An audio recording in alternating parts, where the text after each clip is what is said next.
कई दिन हुई बारिश होने के बाद बूढ़ी के घर मेहमान आने के पिछले दिन मौसम अच्छा हो गया और बारिश भी रुक गई।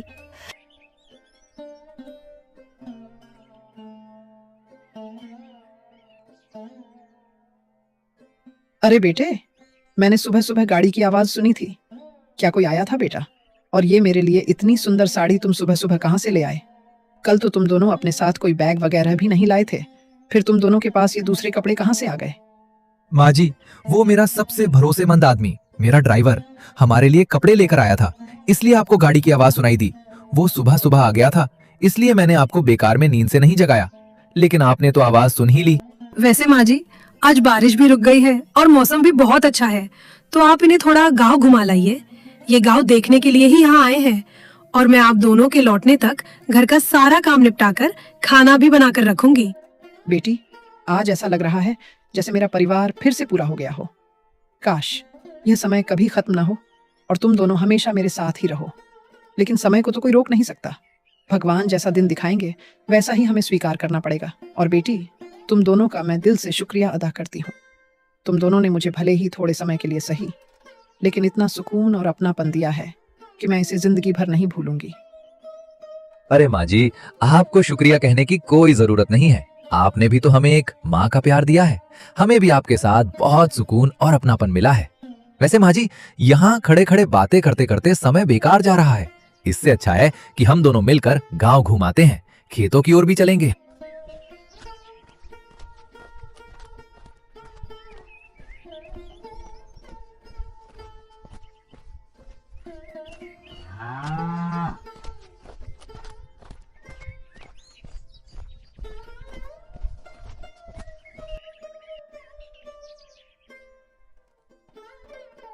बेटे, यही है हमारे गांव का परिवेश। यहाँ के लोग अपनी रोजी रोटी के लिए खेतों में मेहनत करते हैं और तरह तरह की फसलें उगाकर अपना पेट पालते हैं। बताओ बेटे, तुम्हें हमारा गांव कैसा लगा? वैसे भी तुम्हारा खेत देखने का बहुत मन था। ये सुंदर नजारा देखकर तुम्हें अच्छा तो जरूर लगा होगा, है ना? माँ, मैं आपको कैसे समझाऊं? मुझे तो शब्द ही नहीं मिल रहे।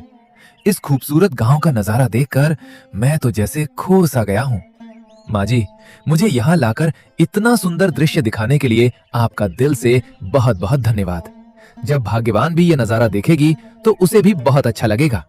सच कहूँ तो यहाँ आकर मेरा मन बिल्कुल हल्का हो गया है और अब मुझे एक अलग ही सुकून और शांति का एहसास हो रहा है। अरे बेटे, भला कोई बेटा अपनी माँ को शुक्रिया कहता है क्या? तुम्हें हमारा गांव पसंद आया, ये जानकर मुझे भी बहुत खुशी हुई। कल मैं बहू को भी गांव की सैर कराने लेकर आऊंगी। उसे भी यहाँ का सुंदर नजारा बहुत अच्छा लगेगा। अब चलो थोड़ा और आगे चलते हैं।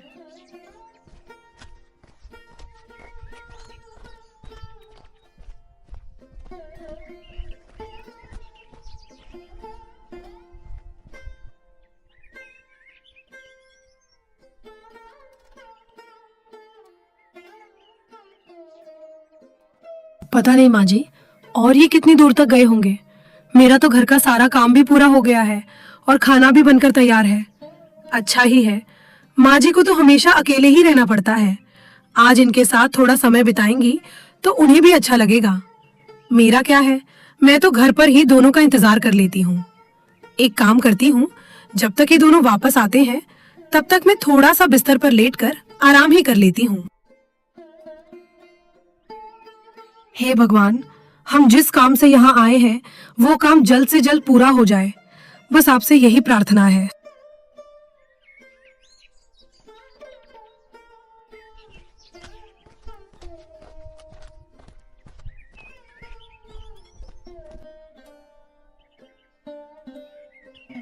माँ जी, आज तो सचमुच पूरा गांव घूमकर बहुत मजा आ गया। और सच कहूँ तो इतना बड़ा पेड़ मैंने आज तक कभी नहीं देखा था। इस पेड़ के नीचे बैठकर जो ठंडी ठंडी और ताजी हवा मिल रही है ना, वैसी सुकून देने वाली हवा तो हमारे शहर में पंखे के नीचे बैठकर भी नहीं मिलती। यहाँ आकर मन को एक अलग ही शांति और ताजगी महसूस हो रही है। बेटा, ये सब तो ठीक है। तुम तो सिर्फ एक ही दिन में मेरे दिल के इतने अपने बन गए हो कि अब मैं तुमसे अपनी एक ख्वाहिश कहना चाहती हूँ। बताओ बेटे, क्या तुम मेरी ये ख्वाहिश पूरी करोगे? अरे माँ, आप बस हुक्म कीजिए। आपका ये बेटा आपकी हर ख्वाहिश पूरी करने के लिए हमेशा तैयार है और माँ, अपने बेटे से इस तरह पूछा नहीं जाता, उसे तो बस हुक्म दिया जाता है। इसलिए आप बेझिझक कहिए, मैं आपकी हर बात मानूंगा। बेटा, मैं तुम्हें और बहू को अपनी संतान के रूप में गोद लेना चाहती हूँ। क्या तुम मेरी इस बात के लिए राजी हो जाओगे? पार्वती का ये प्रस्ताव सुनकर रोहित कुछ देर के लिए सोच में पड़ जाता है। अंदर ही अंदर उसे खुशी भी होती है, क्योंकि अब उसे लगने लगता है कि उन दोनों के यहाँ आने का जो मकसद था वो अब पूरी तरह पूरा होने वाला है। माँ, अब मैं आपको एक बहुत ही खास बात बताने वाला हूँ। ये बात सुनकर शायद आपको थोड़ी हैरानी हो, लेकिन हम चाहते हैं कि आपकी जिंदगी के बचे हुए हर दिन खुशियों से भरे हों। हम आपको हमेशा खुश देखना चाहते हैं। कैसी बात बेटा? ऐसी कौन सी बात है जो तुम मुझसे छिपा रहे हो, जिसे सुनकर मैं हैरान रह जाऊंगी? माँ, आपने हमें बताया था कि आपका बेटा काम की तलाश में शहर गया था और फिर कभी वापस नहीं लौटा। सच तो ये है कि उसने मेरी जान बचाने के लिए अपनी जान कुर्बान कर दी थी। एक दिन मैं सड़क पार कर रहा था, तभी एक तेज रफ्तार गाड़ी मेरी तरफ आ गई। आपके बेटे ने अपनी जान की परवाह किए बिना मुझे बचा लिया, लेकिन खुद हमेशा के लिए भगवान के पास चले गए। मैंने उन्हें अस्पताल पहुंचाया और बचाने की पूरी कोशिश की, पर उन्हें नहीं बचा सका। जाते जाते उन्होंने आपकी जिम्मेदारी मुझे सौंप दी थी। इसलिए आज भले ही थोड़ी देर से मैं आपको अपने साथ ले जाने आया हूं। मुझे लगा था कि अगर मैं सीधे ये बात कहूंगा तो शायद आप नहीं मानेंगी, इसलिए पहले आपका दिल जीतना चाहता था। बेटे, मुझे पूरी बात तो पहले से पता नहीं थी, लेकिन कल रात जब तुम और बहू सोने से पहले आपस में बातें कर रहे थे, तब मैंने अनजाने में तुम दोनों की सारी बातें सुन ली थी। फिर भी मैंने तुमसे कुछ नहीं कहा, क्योंकि मुझे लगा कि सही समय आने पर तुम खुद ही मुझे सब कुछ बता दोगे। और बेटे, भगवान ने जिस इंसान के भाग्य में जो लिखा है वही होकर रहता है।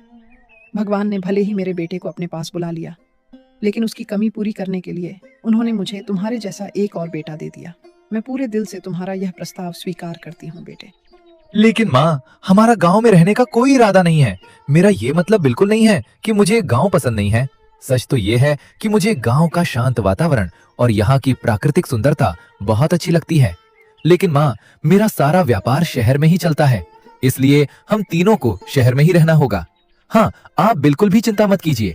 हम हर हफ्ते एक दिन जरूर गांव आएंगे और अपने इस घर की भी अच्छी तरह देखभाल करेंगे। माँ, क्या आप मेरी इस बात से सहमत हैं? रोहित बेटे, अपनी माँ से ऐसी बातें पूछी नहीं जाती, बल्कि हक से कही जाती हैं।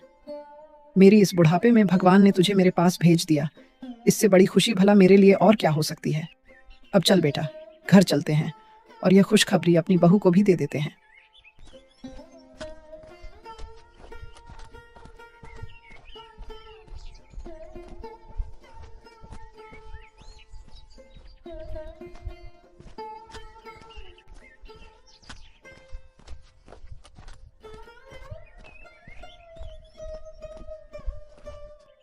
पार्वती माँ और रोहित घर लौटकर प्रिया को सारी बात बता देते हैं।